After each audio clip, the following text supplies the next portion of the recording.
về đánh Mỹ, sóng bom bo sẵn có cối chảy đây, người bom bo sẵn có đôi bàn tay với tình yêu nước và thù giặc ngày ngày.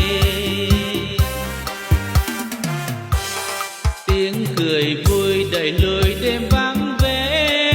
có ai đi về phía những hàng cây, mời vô đây cùng nghe khúc nhạc hay, khúc nhạc đêm nay dùng nhịp đêm